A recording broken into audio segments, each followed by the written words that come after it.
12:29 de la tarde, seguimos aquí, señores, en modo opinión. En la tarde de hoy vamos a conversar con un economista destacado en la sociedad dominicana, pero aparte de todo, un gran amigo de este programa y del CODES también, sí, si no, pudiéramos mencionar en términos personales, pero además un hombre que sabe primero de cómo funciona el sistema de seguridad social en la República Dominicana. ¿Cómo genera empleo? Porque uno de los estudios más profundos publicados por el INTEC lo hizo él sobre el mercado laboral en la República Dominicana. Pero además es un hombre que sabe de materia impositiva porque ha sido asesor de la Dirección General de Impuestos Internos también durante mucho tiempo.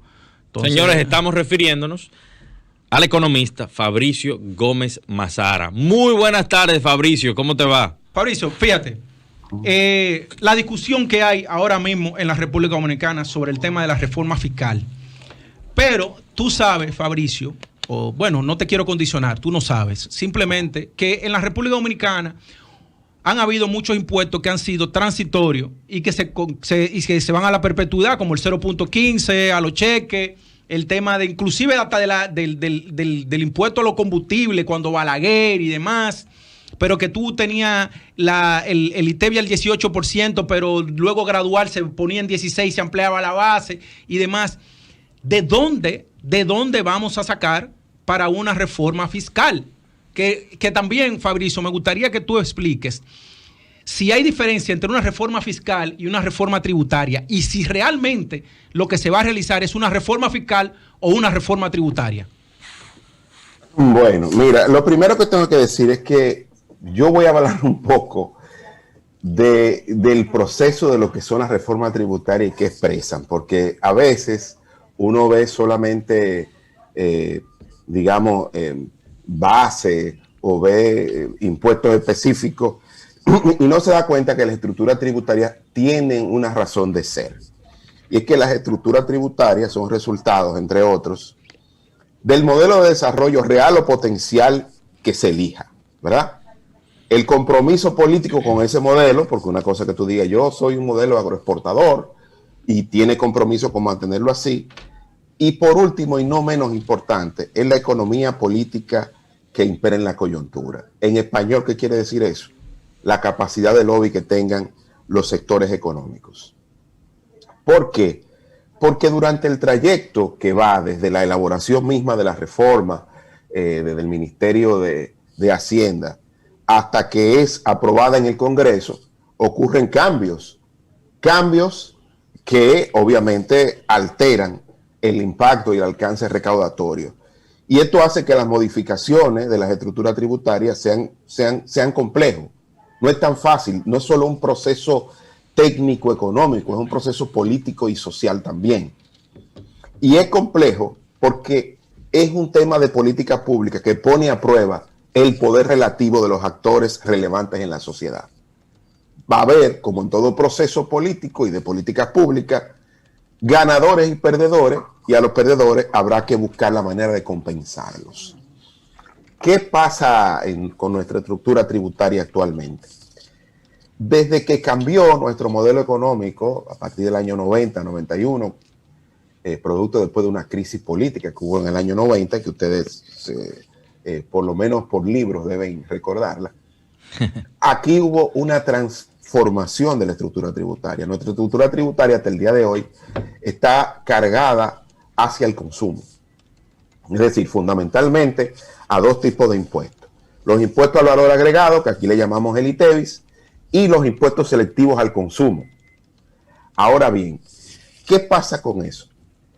Que como los más pobres destinan una mayor cantidad de recursos o de sus ingresos laborales para la compra de bienes y servicios, lo que se busca es tratar de compensar a esos sectores, sobre todo los más vulnerables, vía transferencias condicionadas. Es decir, se va a utilizar una parte del gasto público que generan esta estructura tributaria para ir a compensar a aquellos que son más vulnerables. ¿Por qué? Porque el objetivo de los impuestos es de alguna manera reorganizar el ingreso nacional y se mide a través de lo que se llama el Gini antes y después de impuestos. Como la mayoría de impuestos que se explican, las recaudaciones le explican en más de un 60% el tema de los impuestos al consumo, hay que buscar la manera de que los más vulnerables puedan ser compensados, y por eso existen estas estructuras de programas sociales que se han desarrollado tanto en el país en la última década. Ese es el criterio. El día de hoy, o al día de hoy, recuérdense que venimos de una crisis sanitaria que ha generado una recesión económica a nivel global. Ningún gobierno en la historia de la democracia había llegado a administrar la cosa pública con un nivel de desequilibrio fiscal tan grande como la actual administración. Es decir, la caída en el 2020 de 6.7% del Producto Interno Bruto solamente es comparable con la que ocurrió aquí en 1965 en medio de una guerra civil, que el producto cayó 13.2%. Claro, porque la actividad económica prácticamente se frenó, o claro. se frenó, no, nula. Nula, una guerra, se destruyó valor. Se destruyó valor. Entonces, y prácticamente sucedió esto con la pandemia también del COVID. Exacto. Que es importante que el pueblo dominicano entienda esto que tú estás explicando, Fabricio. Sí, incluso tuvo que salir, como todos los países, a tratar de equilibrar esa caída muy fuerte en los ingresos tributarios. Hubo que compensarla con endeudamiento, o sea, con ir a los mercados privados de deuda a colocar endeudamiento para equilibrar la caída de los ingresos fiscales, sobre todo para atender el tema de la pandemia. Ustedes están viendo el enorme esfuerzo que se está haciendo para el tema de mantener la salud colectiva a través de la vacunación. Eso tiene un costo importante. Para muchos amigos yo quiero decirles que lo menos parecido a un mercado, porque no lo es el mercado, pónganle comillas, de las vacunas. Eso es agiotismo puro. Eso es, ahí no hay precio, ahí es, si yo la consigo, la compro a lo que esté, porque hay una fila de países esperando cualquier oportunidad para obtener la vacuna de manera prioritaria. Entonces, yo creo que hay que reconocer el esfuerzo que ha hecho el gobierno, y quiero decir fundamentalmente a la vicepresidenta de la República, que es la encargada del Gabinete de Salud, todos los malabares y al empresariado, que ha ayudado muchísimo. Sí, señores, se han portado como unos hombrecitos en el empresariado, ¿eh? Ustedes no se imaginan cómo es. Eso es tener un broker en los mercados internacionales que te llame y diga, tengo tantas. Jonathan, aparecieron 3 millones de vacunas. ¿Y quiénes son? De los chinos. ¿Y a cómo están? A tanto, corre, pero de una vez, comprada. Entonces, eso es como eso tú tienes que asegurarlo. Porque recuérdate que la compra, lo que tú estás asegurando, no es ni siquiera que te traigan la vacuna de golpe. Sí. Es que tú tengas prioridad. Sí, en la medida en lo que de alguna manera, no te quiero interpretar porque no debería interpretarte, lo que para que el pueblo, palabra de Jonathan, no de Fabricio, que como el gobierno tiene que ir a compra y contrataciones, esas vacunas que hay que comprarlas urgentemente, esos cuartos son los empresarios dominicanos que lo buscan de su bolsillo inmediata, para los que viven satanizando a los empresarios en este país. Exactamente.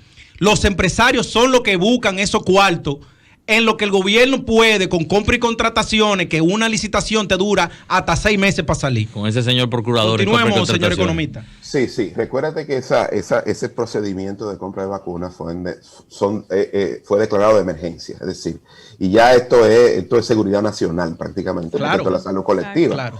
Pero sí, no debemos desconocer el papel que han jugado los empresarios dominicanos, porque como tú dices, ellos han facilitado los recursos y le han dicho al gobierno, después nos entendemos, porque también somos partes interesadas en que la economía comience a recuperarse, como de hecho lo está haciendo.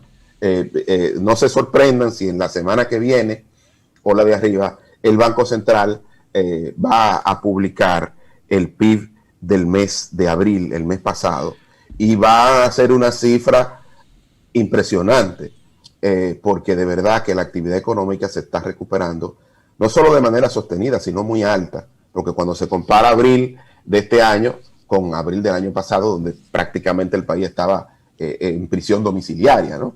Muy pocas actividades estaban desarrollándose, y es muy buena noticia para el país de que las cosas comienzan a recuperarse, de que las expectativas sobre la recuperación económica del país están por muy buen camino. Estoy dando ahí algunas noticias. Primicia. Primicias para ustedes. En la reunión de FITUR, lo que se contrató para el sector turismo de República Dominicana es bastante halagador. Muy parecido, Fabricio, a lo que pasó en años anteriores, porque la apuesta que están haciendo sobre el turismo en República Dominicana es muy alta y va con pasos firmes. Fabricio, una pregunta. Al parecer es inminente hacer una reforma fiscal, pero yo quiero saber si tú estás de acuerdo con que la conversación en torno a toda la reforma fiscal sea realizada en el Consejo Económico y Social. Si es verdaderamente representativo, si para la sociedad civil eso va a tener relevancia e importancia. Quiero saber tu parecer con relación a eso, porque ya el presidente parece que había mencionado que lo iba a someter a través del CES y he oído voces que dicen que no es tan representativo, pero realmente efectivamente los grandes pactos nacionales se llevan a cabo a través de dicha plataforma. Recuérdense, señores, que el CES tiene categoría constitucional. Es así. Entonces, eso es parte de una ley, que es la Ley de Estrategia Nacional de Desarrollo, que manda la Constitución. Entonces, ustedes son juristas, yo estoy hablando de eso porque varios amigos profesionales del derecho me han corregido. Me han corregido tanto que ya me lo sé. Mire, está en la Constitución y está, que es la que manda la Estrategia Nacional de Desarrollo. Ese es el organismo donde deben discutirse eso, y que tiene la facultad de hacerlo lo más amplio y representativo posible. O sea que yo no tengo ningún temor de que quienes hoy están en el CES van a tener la capacidad de darle la mayor apertura y la mayor participación a los sectores. Recuérdense que esa es la primera caída. Hay otra caída en el Congreso que es muy poderosa también, porque recuérdense que el Congreso es soberano. Es así. Y obviamente ahí en las vistas públicas, en las discusiones que se dan, aquí vamos a ver que esto es una lucha entre los sectores representativos de la sociedad.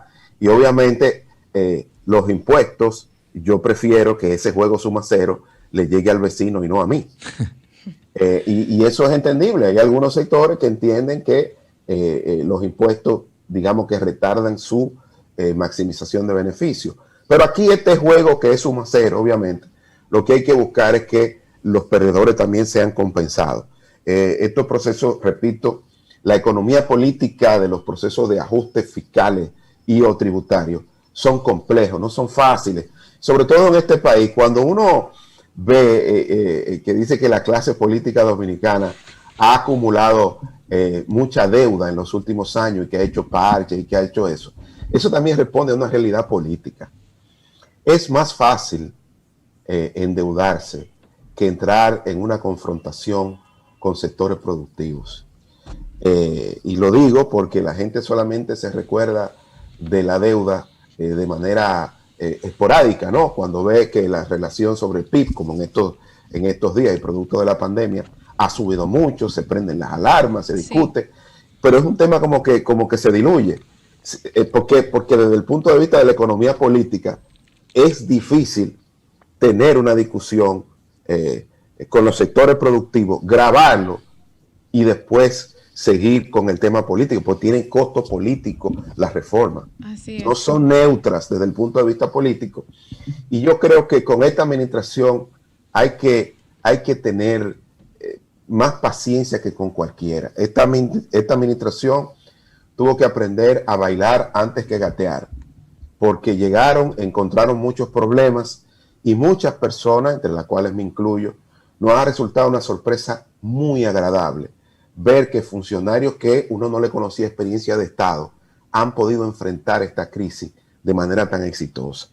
Lo digo porque algunos lo conozco. Además, quiero aplaudir la paciencia del presidente de la República, que tuvo la visión de decir, miren, hay problemas que yo no lo voy a manejar y hay otros problemas que lo voy a manejar y que me voy a dedicar a eso. Fabricio, quiero un minuto solamente para explicar esta parte. Cuando el presidente llega, hace dos cosas que ya le están dando resultados. El primero, una demanda de la sociedad, era el tema de la lucha contra la corrupción. Dijo, yo voy a poner una procuradora independiente para que se encargue de eso.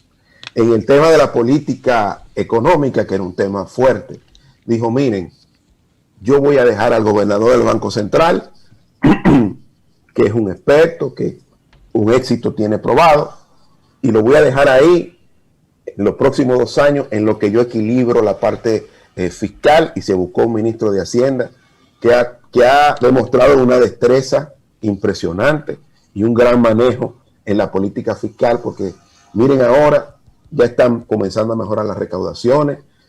Entre ellos quiero resaltar el gran trabajo que está haciendo Eduardo Sanlobatón en aduana, que de verdad que la revelación del año. Es impresionante porque yo no le conocía.